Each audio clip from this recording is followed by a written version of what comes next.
Assalamualaikum warahmatullahi wabarakatuh. Salam sejahtera untuk kita semua. Salam Om Swastiastu, Namo Buddhaya, salam kebajikan. Yang saya hormati para pekerja tambang, para pengawas lapangan, para teknisi alat berat, serta seluruh rekan-rekan di lingkungan operasional perusahaan. Pertama-tama marilah kita panjatkan puja dan puji syukur kehadirat Allah Subhanahu wa Ta'ala, karena pada kesempatan kali ini kita diberikan kesehatan untuk berkumpul dan berbagi pengetahuan mengenai hal yang sangat penting, yaitu keselamatan dan kesehatan kerja di area pertambangan. Bapak, Ibu, dan saudara sekalian, bekerja di tambang adalah pekerjaan yang penuh resiko. Karena itu hari ini kita akan bersama-sama mengingat kembali bahwa K3 bukanlah sekadar aturan perusahaan, tetapi fondasi utama agar kita semua bisa pulang ke rumah dengan selamat setiap hari. Saudara-saudara sekalian, dalam aktivitas pertambangan kita menghadapi berbagai risiko, mulai dari tanah longsor, kecelakaan alat berat, hingga gas berbahaya dan kelalaian manusia. Dari data Kementerian ESDM tahun 2023 mencatat lebih dari 150 kasus kecelakaan kerja di sektor tambang sepanjang tahun 2022. Dan sebagian besar disebabkan oleh kelalaian penggunaan APD. Angka ini menunjukkan bahwa kecelakaan sering terjadi bukan karena situasi yang ekstrim, tetapi karena hal-hal sederhana yang sering kita abaikan.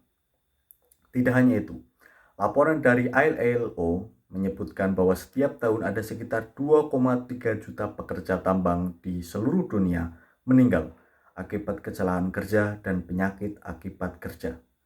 Angka ini sangat besar dan sektor pertambangan menjadi salah satu penyumbang tertinggi. Namun, kabar baiknya adalah kecelakaan kerja bisa dicegah. Contoh nyata datang dari PT Bukit Asam yang berhasil menurunkan angka kecelakaan kerja hingga 30% melalui program Zero Accident. Artinya, ketika perusahaan dan pekerja sama-sama berkomitmen, hasilnya bisa sangat signifikan. Karena itu, saya ingin mengajak kita semua kembali kepada 4 hal penting.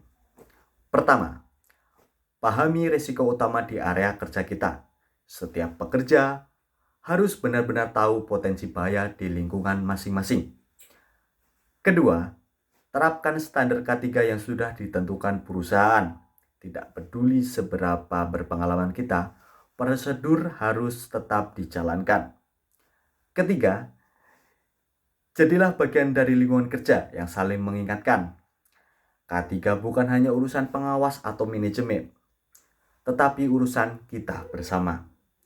Keempat, disiplinlah menggunakan APD, helm, rompi, kacamata, sarung tangan, hingga sepatu safety bukan untuk gaya-gaya saja, tetapi untuk melindungi nyawa. Ingat, keselamatan bukan hanya soal diri kita. Ia menyangkut keluarga kita menunggu di rumah, anak-anak yang kita harap kita pulang dengan selamat, dan lingkungan kerja yang ingin tetap beroperasi tanpa adanya korban. Bapak, Ibu, dan rekan-rekan semua, keselamatan kerja bukan hanya slogan. Ia adalah budaya yang harus kita bangun dari hal yang terkecil. Kita ingin bekerja dengan nyaman, sehat, dan kembali ke rumah tanpa luka sedikit pun. Maka mari kita mulai dari diri sendiri dan dari disiplin pribadi serta dari keberanian untuk mengingatkan teman dan dari komitmen penuh bahwa nyawa lebih berharga daripada mengejar target kerja. Semoga apa yang saya sampaikan hari ini dapat memperkuat kesadaran kita semua terhadap pentingnya budaya K3 di lingkungan tambang. Semoga Tuhan Yang Maha Esa selalu melindungi langkah kita dalam menjalankan tugas.